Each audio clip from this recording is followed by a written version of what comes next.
Margie from Prairieville, Louisiana, needs subfloor suggestions. She does, because she lives in this fine home right here. Okay. Now, let me just tell you. I like all the people working on it. Well, I don't want to throw this. She said that she sent this picture. Margie says, now, this is them working on the roof. I said, I'm so glad, because that's a long way to the subfloor. Yes. Okay, so Margie writes, it's about 2 to 2.5 feet off the ground, as you can see, and we had insulation underneath, and we're removing it now because the tongue and groove floor underneath it rotted. Because there was no subfloor underneath it, she said. It was just the tongue and groove. So I'm considering, listen to this idea. I'm considering, she says, using a cement backerboard over the beams and then putting a plywood subfloor on and then putting the floor on top of that to prevent future problems. Margie wants to know what you think of this innovation.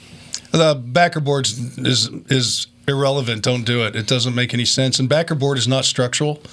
So it's going to be hanging and bowing and doing all kind of weird things. That's meant for underneath tile on a solid substrate like wood or concrete, or used in showers. It works pretty well too. But as far as a walking surface, no. I think it would be a bigger problem because if it starts to crack and stuff over the years with the wood moving, that backerboard's going to leave a gap there, and you're going to have all kinds of weird stuff happening.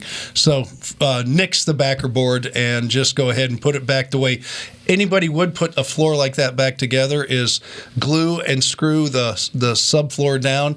You have subfloors today that have water-resistant chemicals in there, and they work really well. So you get the 1 1/8 tongue and groove put together, put it down, glue it, and screw it down, and you're going to have a real heavy-duty subfloor that won't rot. There you go. And you want an answer that won't rot? One that will only get better with age, like a fine wine. I don't know if that's really true because it turns into vinegar. Well, uncork Tom's wisdom. Yes, okay. Send us your question to HomeShowRadio.com using the Ask Tom form. We'll answer it just like this, like these videos over here, and subscribe to our channel, and your horn of plenty will overflow every time we post a new one.